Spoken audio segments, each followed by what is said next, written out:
Hello and welcome to JPod. This is a podcast on journalists and journalism. My name is Krishna Prasad and it's great to have you here. Infosys may have given Bangalore a place in the IT world, but if there is a company that has a more umbilical link with the Kannadiga consciousness, it has to be Cafe Coffee Day. For starters, over 70% of the coffee that is produced in India is from Karnataka. And for another, Coffee Day was the brainchild of a homegrown boy from the heart of coffee country. Little wonder then that when VG Siddhartha, its founder, walked into a river and met a watery grave exactly a year ago today, there was shock and disbelief. Thousands lined up to pay tribute to the man who put Chikmagalur coffee on the palates of millions. A year down the line, Siddhartha is forgotten, history, and his company is in a shambles. And the mystery surrounding a wealthy man's sudden death has been papered over by an internal report. In this episode of JPod, I'm joined by a veteran business journalist who knew Siddhartha, talked to him often, and nearly ended up writing his biography. K. Giriprakash is Chief of Bureau of the Hindu Business Line newspaper in Bangalore. Over a 30-year career in business journalism, he has worked with Reuters News Agency and Business Standard besides the Indian Express. He is also the author of the Vijay Mallya Story, published by Penguin Random House. In this podcast, Giriprakash discusses the man, the death, and the report, and says that the suicide note left behind by Siddhartha needs a whole new separate investigation. But before we get into the conversation, here's a short message.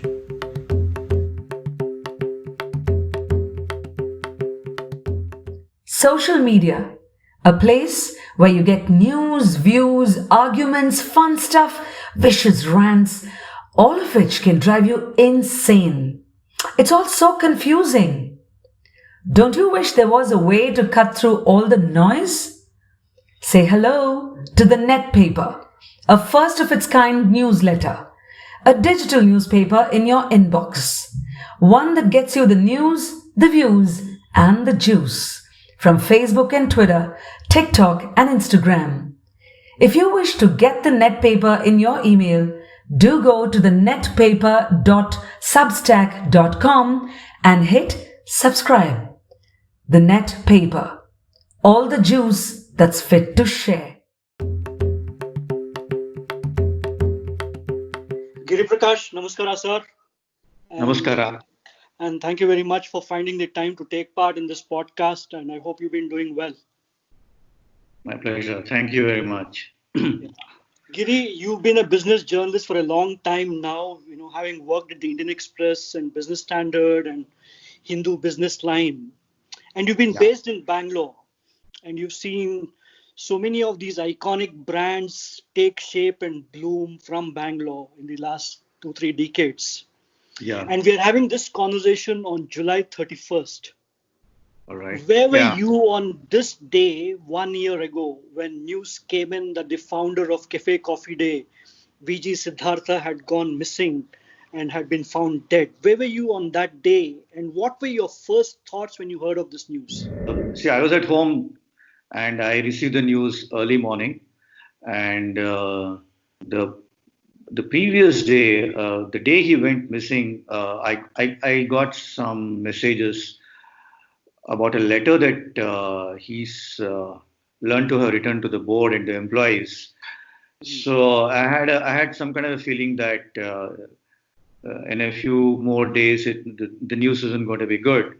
But more than anything else, I had been commissioned by Westland Amazon to write a book on Siddharth, and I had met him 2-3 months ago, and he had told me, Giri, wait, there are issues in my business which I need to sort out, and once I come out of it, we'll sit together and talk. So on that particular day, when I learned and I was watching TV, I realized there goes my book.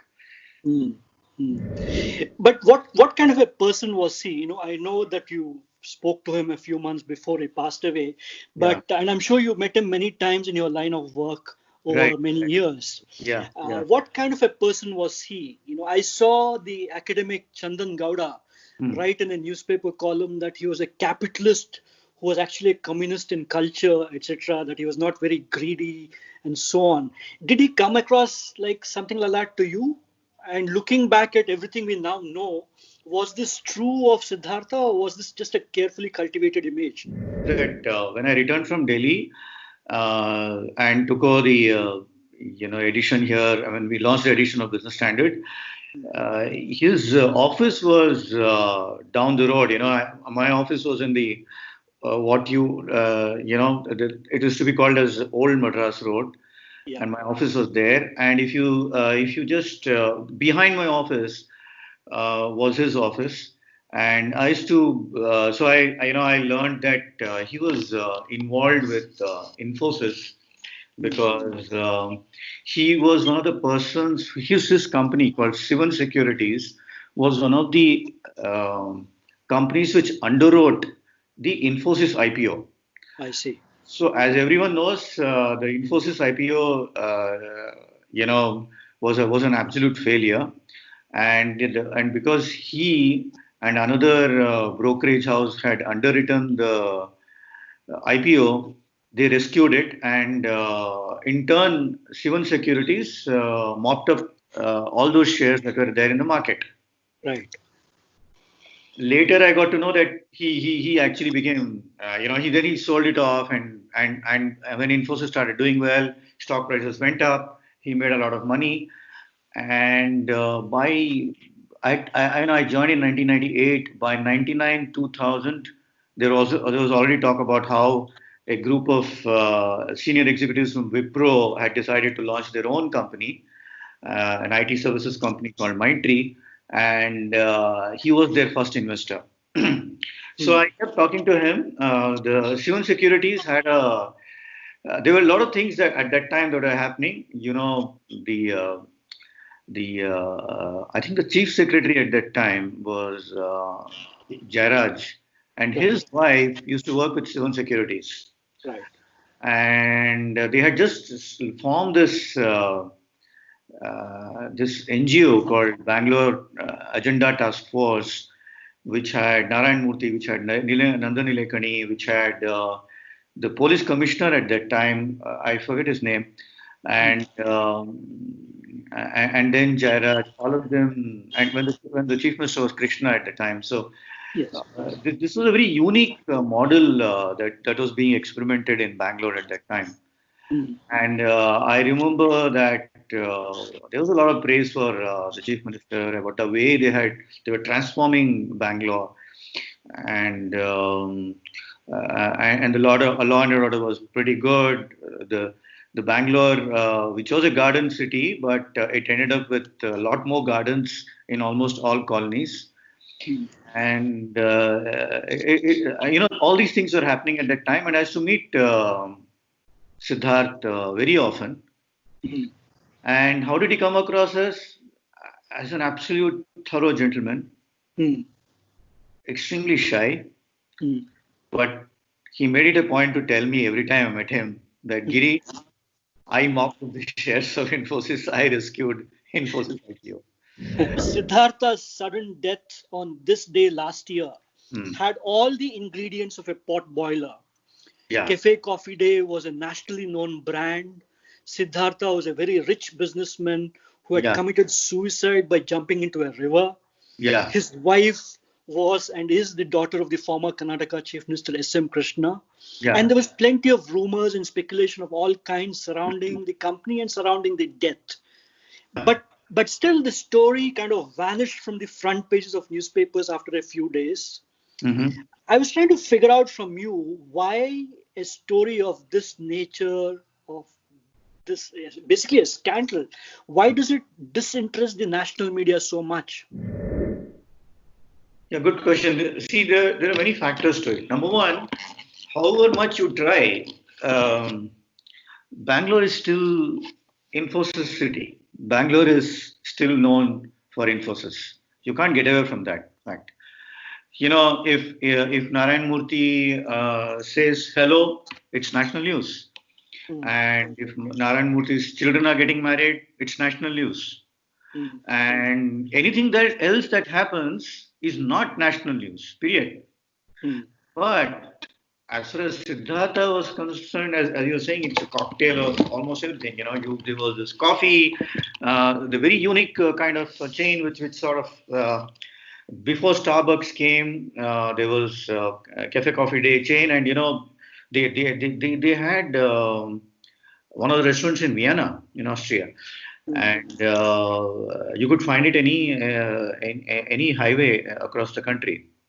They gave you clean food, they gave you a clean toilet, washroom, all that was there. So that was there to it. As far as Cafe Coffee Day was concerned, that's all there was to it, and nothing more. They all enjoyed it, they liked it. What happens to the founder was of some interest, but it didn't really it didn't go on and on. People said, okay, fine. Everyone knows that he has committed suicide. But at the same time, there were a lot of stories that were being narrated in newspapers and television channels saying that he was harassed by the income tax department. That made the former CFO and director of Infosys, Mohandas Pai, to actually tweet and then come on national radio. And even Biocon's Kiran Mazumdar Shah said that there is this IT Raj. Everybody's is being everybody's suffering because of what the income tax department is doing, and there were a lot of rumors about how the finance ministry had allowed income tax department officials to go and raid, even if there was none, they just got some kind of leak, and they didn't really do the due diligence. They went and raided. So all this happened around that time, and people said, okay, fine, the center is like this. There was a lot of negativity about the center, and everybody felt that, yeah, so if you put two and two together, this fellow committed suicide because IT department harassed. That is a very easy way out, easy explanation, and that's what there is to it. There was to it. There's nothing more than that. People decided that, yeah. So, and there was some politician involved in it, and there was some hera-fairy going around, and then he committed suicide. Period. And then they talked about Dawood Ibrahim and underworld. Almost all these things happened together. Did you, and for someone who actually met him very often, did you ever have an inkling that something was so seriously wrong at Cafe Coffee Day for its founder to kill himself so suddenly and so dramatically, especially when his own father was sick and dying in hospital? Did you ever get a feeling that things were so bad at Coffee Day at that time? So he's a very reticent individual, Siddharth was, and you had to go and keep on calling him up for an interview, and he would say, "No, I'll let you know later. What is there to talk about?" And stuff like that. And then I mean, for the showpiece of the whole company was Cafe Coffee Day, and that was there on there to it. It was just. You went there, had your coffee, and people who wanted to, launch their startup, and there were, I think, hundreds of startups were conceived at several outlets of Cafe Coffee Day, especially in Kormangla. I was talking to the Flipkart founders several years ago, and they said, yeah, I mean, we took a paper napkin and both the bundles, Sachin and Vinny, and said, okay, fine, how are you going to start this venture? You know, the paper napkins at the Cafe Coffee Day, if somebody made a collection, you will realize that they were like, say, they were the imprints of startups, So nobody went beyond that. Nobody went beyond that. No journalist, no business journalist went through the books and said, "Oh, great, okay, there's something going wrong. Let us find out," because it wasn't that big. No, by all accounts, and you yourself said so, Siddhartha was seen to be a decent man, quote unquote. What do you think made a very sharp businessman like him to end his life like that when there were countless less obvious ways to do so? Of course, I know we are just speculating here, but was the pressure on him so much and so unbearable that he did not think of the pain such a death would cause to his own father, or the pain it would cause to his father-in-law, not to mention his wife and children. I mean, what really makes a decent man to end his life in such a public, conspicuous manner? What made the man, a man whom I'm sure has seen many business pressures in his life, Mhm. what do you think was behind his action? I know we are in a speculatory territory, but it's interesting to think of it. I mean, a businessman really takes a lot of loans, takes a lot of risks. Basically does a high wire act all the time. Mm. Yet for someone like him who built such a huge empire, it just baffles me that he just decided to walk into a river. Yeah, it's like this. So there are two ways of looking at it. One way to look at it is a very simple man, and you know, it's like some middle class government employee launching a chit fund and realizing that he just can't pay all the members of the chit fund, Hmm. and then he has no other option but to go ahead and just jump into the river, because of the fact that he realizes that there are several others who will stand in front of him and start shouting. So that is one way to look at it. But the other way to look at it is that uh, he could have got out of this venture. The kind of accessibility that he had. He had Narayan Murthy on his speed dial. He had someone like Nandan Nilekani on his speed dial. I remember there were stories about how both him and Nandan Nilekani going to a Brigade Road coffee shop and discussing it. And reports suggest that actually Nandan Nilekani actually went and invested some amount of money, but what one doesn't actually know that.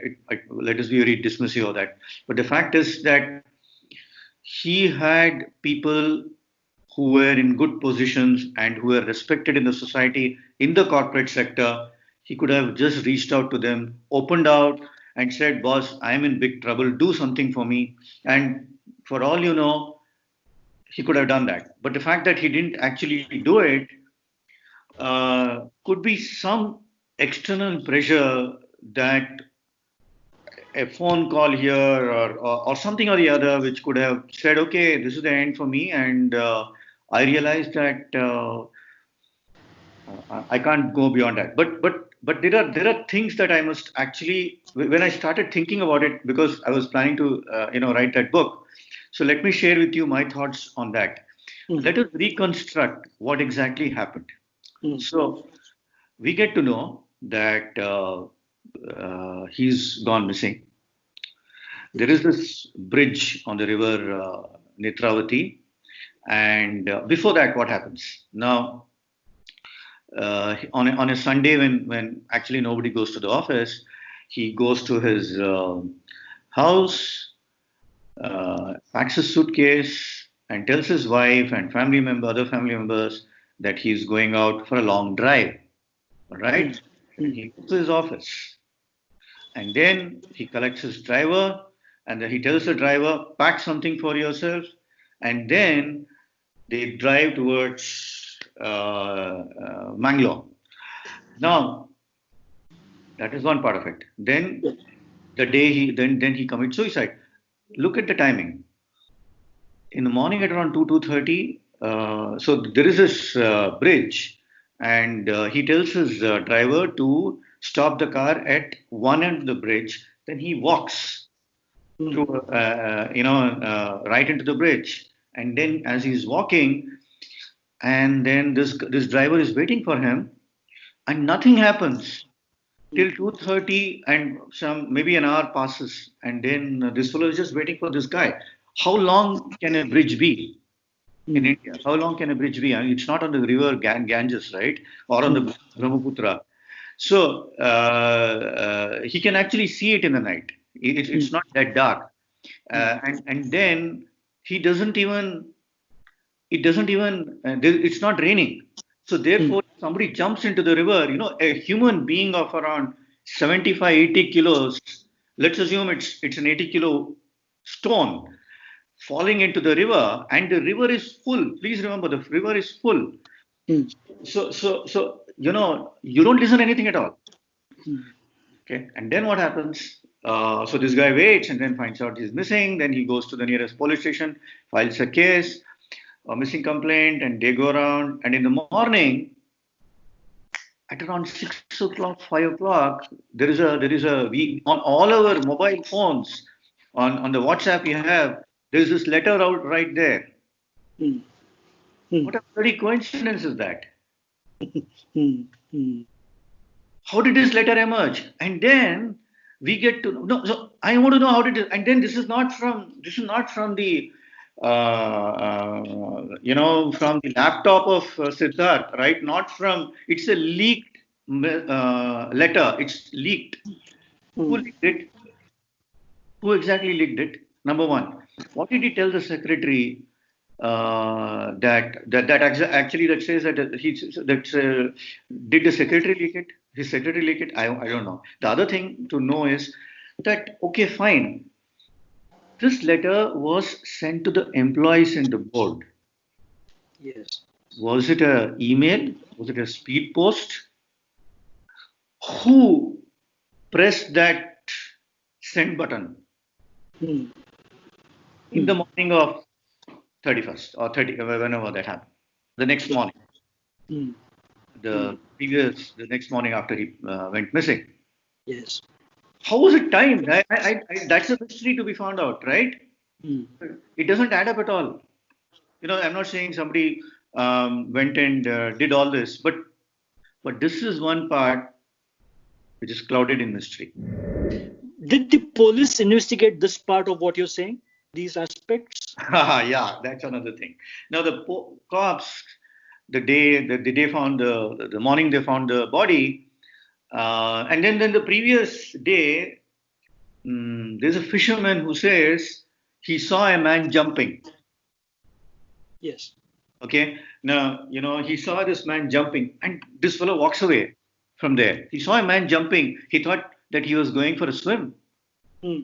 He just vanishes from there, and then the next morning, another fisherman finds him on the banks of the river, and the police and look at it now. The police commissioner of that place holds a press conference and says, and he says, we have spoken to the family of Siddharth, and they say that the letter is genuine.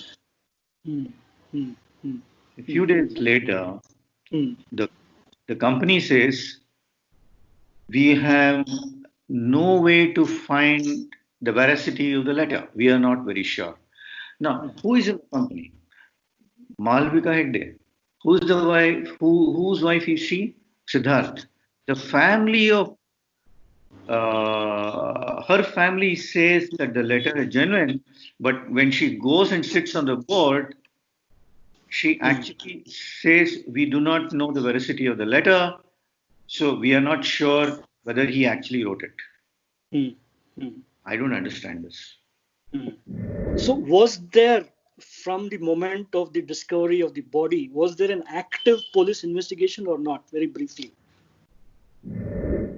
Yeah, I mean, they had the letter, and then they had the body, and then they decided to, go ahead and say that the letter is a suicide note, and as far as whatever that is written in the letter, it's for the company to take a decision on it. We have nothing to do it. After all, what does the police investigation is only limited to whether he actually committed suicide or somebody else killed him. But if you see the suicide note and then he dying and then the missing complaint, they will end the investigation, right? Yes. Yes. Now, in the last few days, many newspapers, including the Hindu Business Line, your paper, have reported the findings of an internal committee headed by a former CBI officer Hmm. on the circumstances surrounding Siddhartha's death. Hmm. Can you now encapsulate for us what are the key findings of this committee or one-man committee, and are you satisfied with the findings?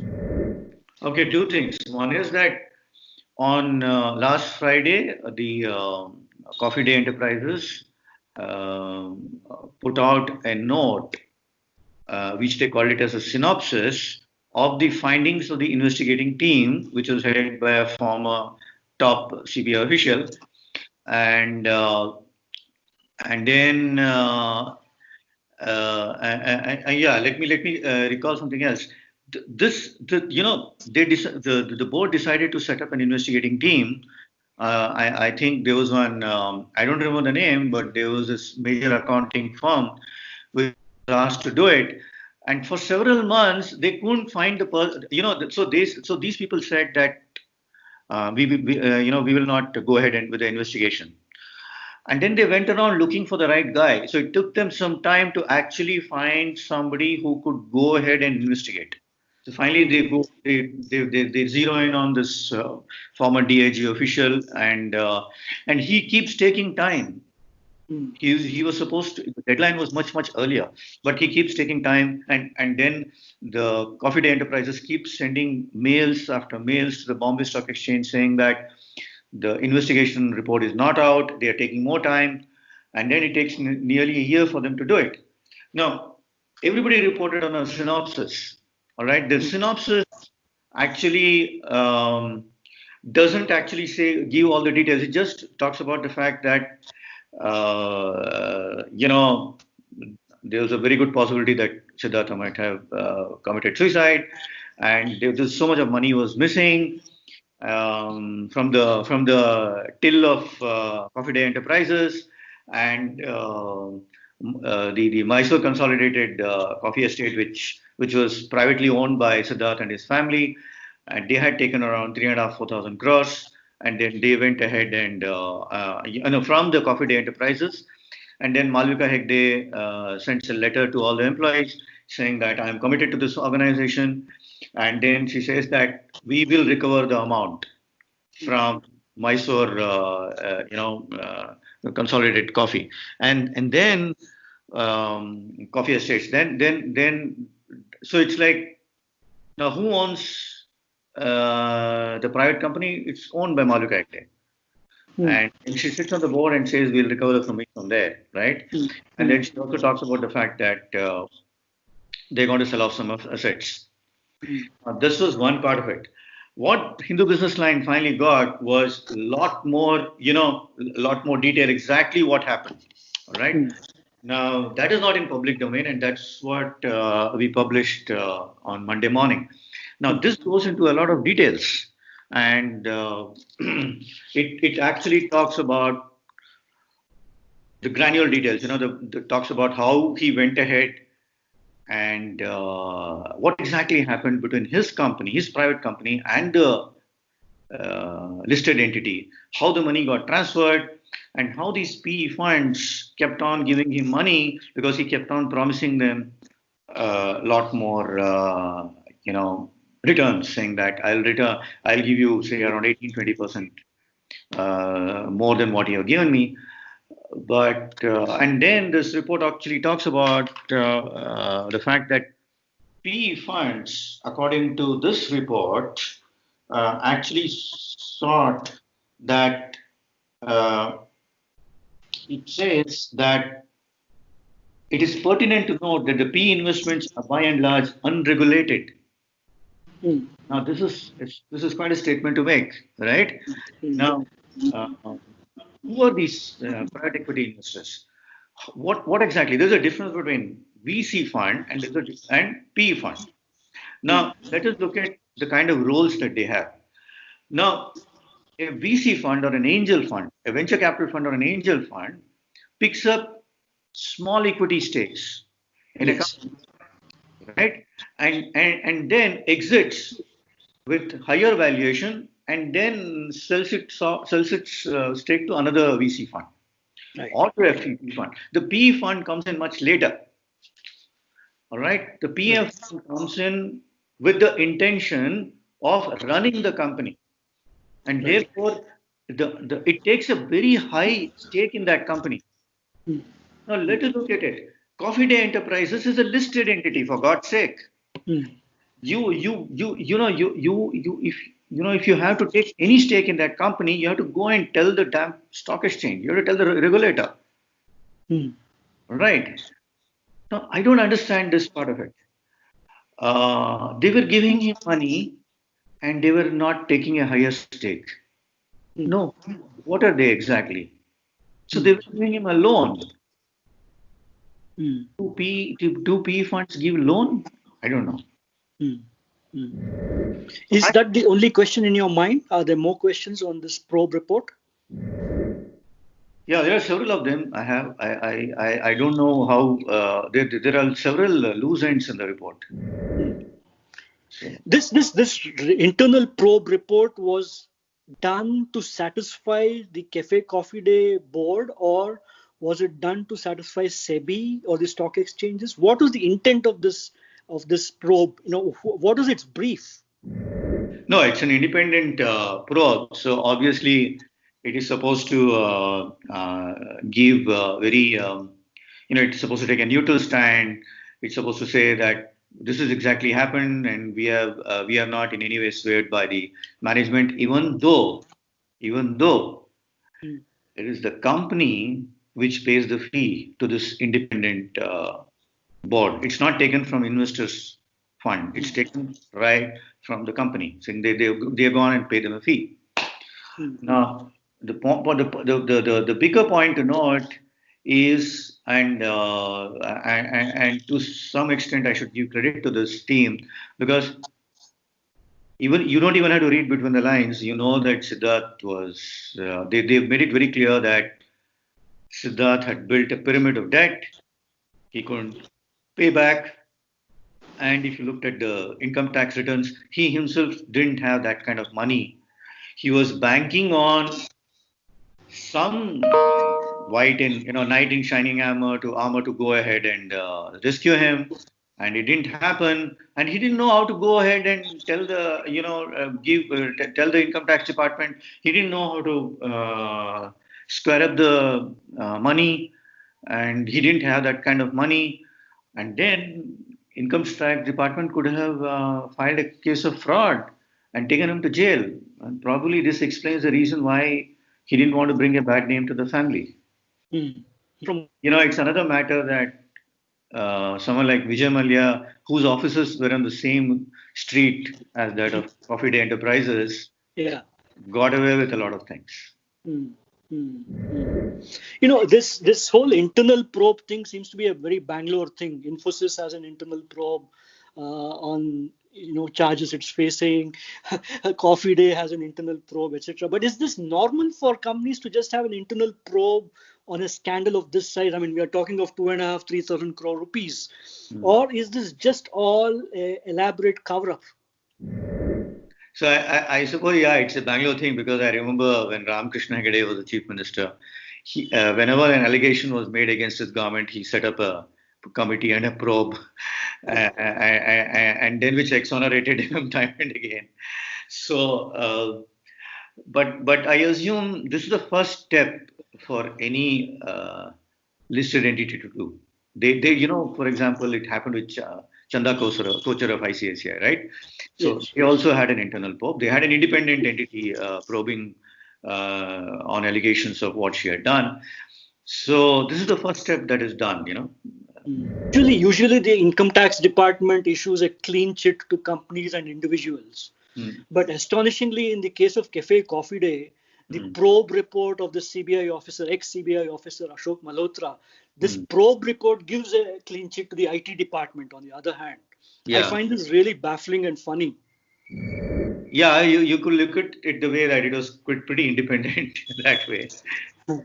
And they exonerated all the board members, they exonerated the auditors, they exonerated the income tax department and the PE funds. Yes.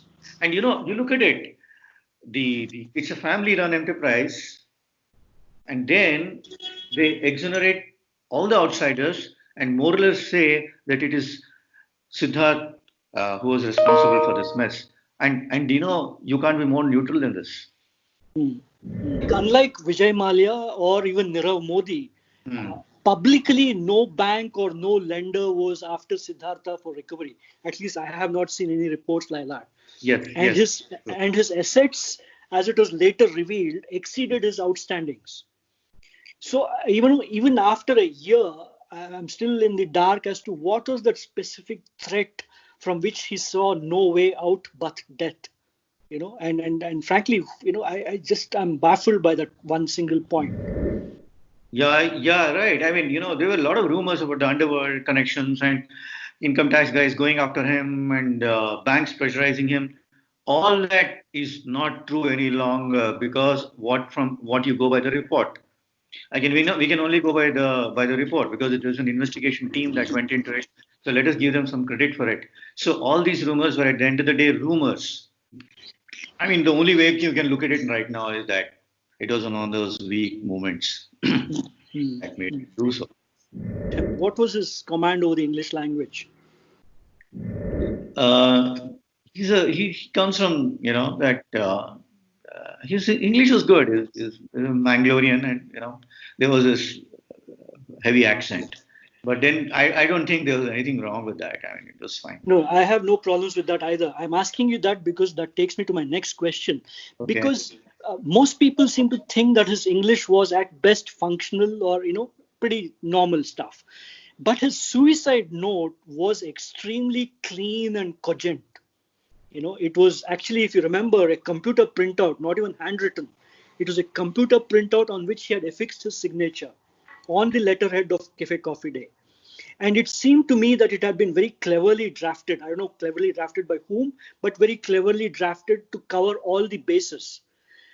Now, in retrospect, when you look at all this, when you look at the probe report and you find this exoneration and so on and so forth, how do you view that suicide note of that day of July 27th last year? So let me tell you, I'm more suspicious of the letter than about his passing away. Hmm. All right. Hmm. There should be a separate investigation on the letter Yeah. because that part is clouded. I don't know how this all happened. I mean, too much of coincidence. I really can't put a finger to it. But if at all, this probe report actually doesn't go into that letter at all. It just like it's like a theorem, right? So this letter says this. So let us find out all the action that happened, all the deeds happened. Does it collaborate with link it with whatever the suicide note says? And they say yes, this paragraph and these are the things that happened. So yes, this part of the letter is right. Then the second, then the third, then the fourth paragraph. You know, but then nobody finds out who wrote this letter.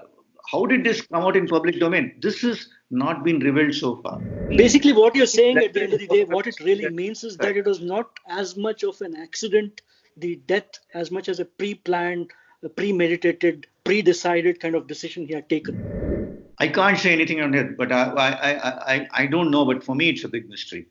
That Hmm. I would rather stop at that because I don't know about this. I'm for me, there must be a separate investigating team to find out who actually wrote the letter. Did he really write the letter? How did it turn up right early morning in all the WhatsApp groups across the country of all people? Siddhartha blamed PE investors and income tax men in his note. Uh, Who were the other lenders putting tremendous pressure on him? Were there other lenders putting pressure on him? Were they based here? Were they based outside? no, so this report actually lists out some of the banks which had given the company money, and I remember very well that after all this happened, the banks actually some of the senior officials of the banks actually either issued a statement or and it was there in the newspaper reports saying that we never put any pressure on him. The northern editions of the Indian Express reported that Siddhartha was under pressure from a distressed debt fund, quote unquote, distressed debt fund, to repay the money that it had lent him Hmm. to buy back shares that had been held by the global equity player KKR. I don't Hmm. know if you've heard much of it. Yeah. Hmm. I don't know. I mean, I mean, it doesn't make sense at all. If somebody is pressurizing you to give back the amount, there are you can there are several ways you can repay. I mean, you can actually do several things. Okay, there were suitors who were interested in the restaurant chain. If not one, they could have sold it under distress. They could have made some more money out of it, and I don't think that was like overright. It was like somebody was pushing him to go and jump into the river. It's a civil case. It's not a criminal case. It's a civil case. All this money part and all that is just a civil case at the end of the day. All right, you can still get away with it. You can't get away with murder. But I mean, maybe you can. But what I'm trying to say is that this is a civil case. So there are 10 different ways of. No, precisely. I mean, regardless of the size of the debt, you would assume that a smart businessman will find ways and avenues of paying back the debt. He will know how to keep the ball in the air. He will Yeah. know how to stall and buy time. Yeah. He Yeah. will know ways and means of leveraging this and that and the other. Yeah. It somehow seems completely crazy to me that you would want to end your life. I think he was barely 56, 57. It 58. He was sounds, 58 when he yeah, passed away. it's bizarre that you would want to end your life so suddenly, so publicly, and put a full stop to a really fantastic career in the sense of investments. So that is really the baffling part of. You of course mentioned Kiran Mazumdar earlier, Kiran Mazumdar Shaw of Biocon, who went public that she had been warned not to speak of the tax terrorism issues. So I am Yeah. coming back to That's this what I read in the report. report. Right. Yeah. Yes, of course. It was the lead story in the Telegraph at that time. Yeah. But I'm coming back to you to ask this whether this clean chit that this report gives to Mm. the IT department is Mm. a result of the outpourings of people like Kiran Majumdar Shaw and TV Mohandas Pai. No, I mean, I don't know. I don't think so. I don't think, yeah, I mean, you might want to allude to that, but I don't think that that could be the case. Mm. To a large extent, I agree with the report. Mm. And let me come back to the same thing, saying that this is a civil case. The money went missing. He had enough assets that we discussed it earlier. And if he had just waited enough time, and he had enough people who could actually help him out, if he just had to go and make those calls, and let me tell you, he had enough goodwill in the society. He Yeah. could have used that to get out of this mess. Why he Mm. didn't do, I have no idea. Of course, it is not all very rosy as far as I'm concerned because Siddhartha's rise, dramatic rise actually, and the start of Cafe Coffee Day, had very troubling questions of crony capitalism under S.M. Krishna. His chief secretary at that time, S.B. Rangnath, is now on the CCD board, was also made interim president. Obviously. Purnima Jairaj, who's wife of the former additional chief secretary K. Jairaj, was Siddhartha's public face, etc., etc. So CCD, in a sense, despite its success and despite its national renown, was actually a product of some kind of crazy crony capitalism that Bangalore seemed to have developed in the last few years. I mean, let me quote from the report, all right? And what does it say? It's look at it. Look at it. Uh, his unbridled optimism and his infectious ability to charm investors and convince lenders ensured that he had his way for over a decade or so in the financial market. Yeah. Lenders, investors, analysts, and for that matter, every watchdog suspended its sense of disbelief while interacting with him, even as he was caught in the agonizing cycle of a debt trap. Mm. What's all this? I mean, then it talks about how he charmed his way through those board members whenever there was a board meeting, and then kept telling them that there are business cases about how these things happen. Now, this report actually nails this guy. Mm. Imagine if Siddharth had not passed away, Mm. this report had come out. Uh, Look at the ramifications of it. Among the other things that was really funny, and it's a very passing mention I'm making here, was that when the Kannada film actor Dr. Rajkumar was released by Veerappan, Mm. the Forest Brigand in 2000, Mm. a former police officer actually claimed on record that he had carried the ransom for the release from Siddhartha's residence, among other things, but that's Yeah, just yeah. by way of mention. Uh, Let me come to the last couple of questions. Mhm. The Karnataka Congress chief DK Shivkumar's name has been whispered in the Siddhartha case far too often. Mm. As I said initially, he claimed that he had spoken to Siddhartha after receiving the note or hearing of the man missing. Mm. He then, when the body was found, Shiv Kumar was the one who accompanied S.M. Krishna and his wife to the funeral. And Mm. now, as if to complete the magical circle, Mm. Shiv Kumar's daughter is about to marry Siddhartha's son. Mm.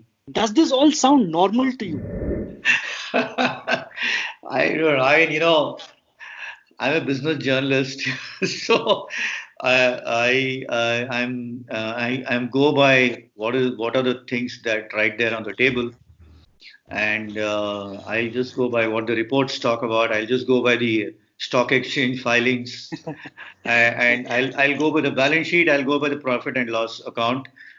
Uh, Anything beyond that is something. I mean, it looks strange, but then I have no way to to say. I don't have any comments to make as far as this is concerned. Well, Maybe a spoken political journalist will be able to connect the dots. So, spoken like a true business journalist. But anyway, let me come to the penultimate question. You okay. know, the three big nationally known Bangalore companies of the post-liberalization period Uh, were Infosys, Kingfisher Airways, and Cafe Coffee Day. yeah. And all three of them have seen severe integrity issues in the last few years. In fact, if you remember, Mallya's CFO, Naresh Malhotra, became Siddhartha's CEO, helping CCD raise funds, etc. Yeah. But to ask you this when a penultimate question, Mm. is the fate of these Bangalore companies a reflection of these companies or the kind of business culture that persists in India despite reforms and liberalization? Well, you see, I mean, yeah, we are in Bangalore, so we these companies are very, very visible to us. But these things have happened in abroad. These things have happened. I mean, look at the collapse of the banking industry in the U.S. What was exactly happening at that time? They are far more tougher. Their regulations are much more tougher than ours says. But then most of these banks went down, and it has happened in cases which you always thought that some of these companies are so good. So but this is the corporate culture. I mean, there will be some founder, there will be some managing director or look at Yes Bank, for example. I mean, these things are something which are bound to happen because human beings are involved, and therefore they do go astray. And let me tell you, there is nothing beyond that. It's not just about corporate governance issues with, say, an Infosys or a Kingfisher Airlines. But this happens across the country. Hmm. So, Hmm. Well, after Siddhartha passed away last July 31st, uh, the company, of course, has gone through a fair bit of churn. mm, Uh, of course, it's also trying to stabilize itself. It's sold off some assets. I yeah, think the tech park that yeah, they yeah, sold off to Blackstone. yeah. I think they're continuing with their efforts to sell off the restaurant business, etc., etc. Mm, But one final question: mm. what does Coffee Day's long-term future look like to you? You think it'll survive this, survive COVID, survive the economic downturn, or is it still going to be just continually, downhill from here? You go and visit any of the cafe coffee day outlets, you'll find that it's in a rundown condition. And this that happened yesterday. It's been happening for the last 2 years, even when Mr. Siddharth was around. What it means is that it did not get that kind of money Hmm. to you need in enterprises like this. you need constant capex. You need keep on putting money. All right, that didn't happen. If these are the kind of questions that people should have asked, and we should anybody going inside think, what is this? You're getting stale food, and the chairs are missing, and I go 1 month to and I buy a coffee for this much. The next month it is double the amount, or 40% of the amount, or 50% of the amount. Why is this happening? These are the this is a mirror of what exactly was happening in the company itself, and there were red flags which all of us ignored. And this report actually talks about how watchdogs, watchdogs did not bark. Mm, mm, mm. Well, Now, so coming to the question that you asked, it needs immediate infusion of funds. If it doesn't get it, then they have already closed down quite a few, maybe 100 or more of cafe coffee day restaurants. They'll have to progressively close more of them if this situation persists. well, when we ask you still the very last question, Okay. what does this Cafe Coffee Day story, the scandal, the unraveling of the brand, the death of the founder, what does it tell you about business journalism such as it exists in India today? I'm asking this simply because stories like Satyam in Hyderabad or Cafe Coffee Day in Bangalore were all very wise and sage after the incident. I'm Yeah. trying to find out what is the state of business journalism that we are unable to hear of this before and only are analyzing it or digging into it after what happens. I will say this with some amount of having been in business journalism for quite some time. One thing that is very very clear to me, and after having written this book on Malya as well, one thing is very clear, that the regulators need to be far more strict. They have any kind of such slip ups, they have to come down on them very heavily. They have to make examples of them. And in case the regulator has not done that or is not going to do that, we are going to continue to have these kind of cases. Hmm. So it's all up to the regulator. No, but I'm asking about business journalism. Why are business journalists unable to dig through stuff like this or smell stuff like this before it happens, before Satyam happens, before Yes Bank happens, before Coffee Day happens? Why is Indian business journalism unable to dig this stuff out before? So I think one explanation straight away that I'll give you is that disclosures are not enough by the company. Hmm. If the disclosures are not enough and they are not more transparent, in spite of the fact that they are listed entities, the journalist can only go this much, not beyond that. You know, you can only go by the disclosures that they have made to the stock exchange or to the regulator. Whatever there is in public domain. They are not sitting with the accountants and the auditors by finalizing the accounts. So that is one of the reasons why um, they are not able to smell out scams. Hmm. Hmm. Hmm. Well, that's quite a pity because the state is receding from our lives and companies are more and more into our lives. And I hope business journalism really picks up going forward, which of course is a pipe dream. But that's K. Giriprakash, senior journalist, senior business journalist, and chief of bureau of the Hindu Business Line in Bangalore and author of the book, The Vijay Mallya Story. Thank you very much, Giri Prakash, for taking part in this podcast on the first anniversary of the death of VG Siddhartha, the founder of Cafe Coffee Day. Thank you very much for your time and thank you all for listening in. Thank you so much. Thank you, KP. Thank you. It's my pleasure. Thanks. Yeah.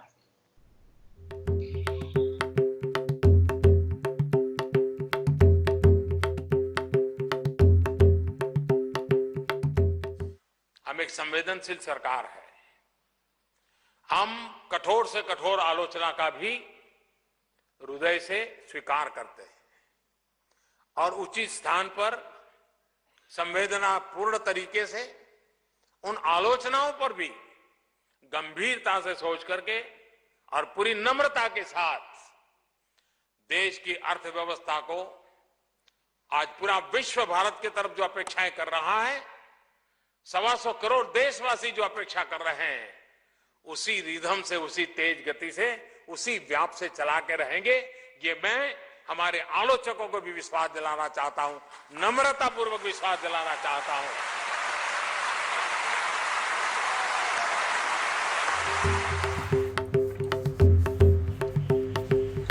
You can follow Giriprakash on Twitter at gprakash1. The theme music for J-Pod was composed by me, Krishna Prasad, using GarageBand. And many thanks to the radio and TV anchor Vasanthi Hariprakash for her support to the Net Paper. And thank you all for listening in.